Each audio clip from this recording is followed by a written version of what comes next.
Hello everyone, I'm Brad Secraw. I'm the agriculture educator for Cleveland County Cooperative Extension. And today we are going to be talking about cheese and cheese making, and we're going to be making some mozzarella. It's probably one of the easiest cheeses that you can make. So let's go ahead and get started. All right, this is the kit that we're going to be using today. And here are the different things that come in it. Obviously, you got your instruction manual. You got your citric acid that is going to be an acidifier for the milk. It's an important part of making cheese. Cheese salt. For mozzarella, this is more for flavoring. Cheese salt does not have iodine in it. Most salt, like table salt, will have iodine added into it as a nutrient. We do not need this, nor do we want this in most cheeses. Mostly because of the flavors that it adds to it, and it can actually throw off culture growth with some of our other cheeses. But because this is a fresh cheese, this is a cheese that you can eat in 30 minutes, we're not so worried about the type of salt that you use. It's mostly just for flavoring. And cheese salt actually has a certain type of size to the granules so that they are not too big and dissolve too slowly or too small and dissolve too quickly, and that is very important with certain types of cheeses. Butter muslin is included in the kit, but it is for the ricotta that you can make with this kit. And of course is our rennet tabs. There's lots of different kinds of rennet. There are animal rennets, there are vegetable rennets. This is vegetable rennet.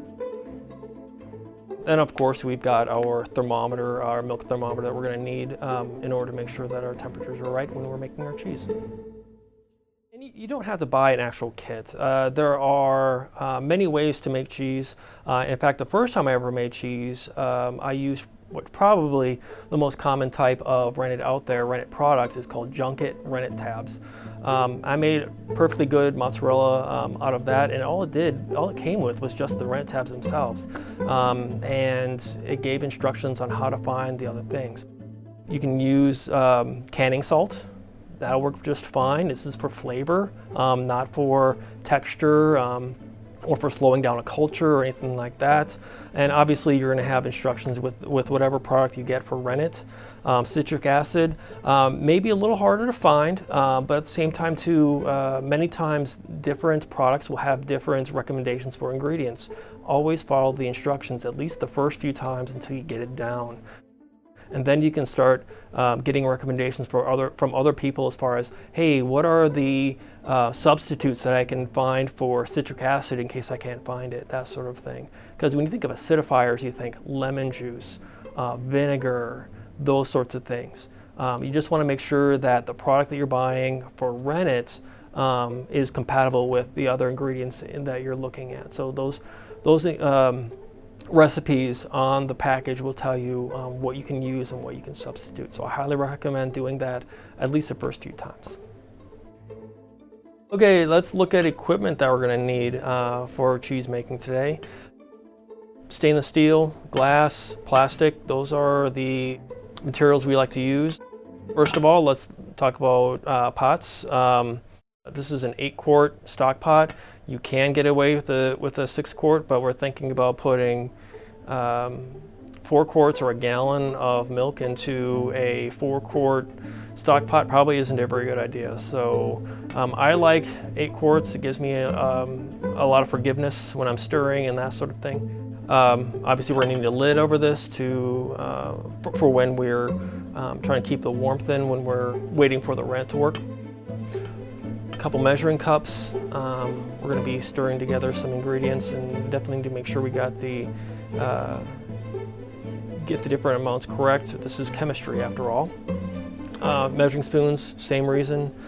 This is the instrument thermometer I like to use. It's digital, easy to read, and it's the one I actually use at home all the time. We're going to need to cut the curd, and so we're going to be using a nice long slicing knife, something that will go all the way to the bottom of this pot. So you definitely need something that's long enough.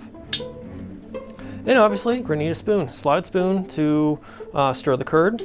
And when we are stretching, things are gonna get hot. Well, this is gonna be about 130, 135 degrees when we're stretching. So have some food-safe gloves that you can wear so you can stretch this curd. And then a couple bowls.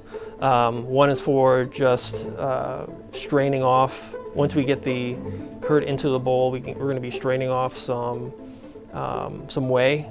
Basically, the cheese is going to weep for a while, trying to get that curd out of there. And then the other bowl is going to be a water bath and then an ice bath. So we're going to start at a certain temperature for just water when we're cooling off the cheese, and then we're going to switch to ice in order to get that cheese cooled off quickly.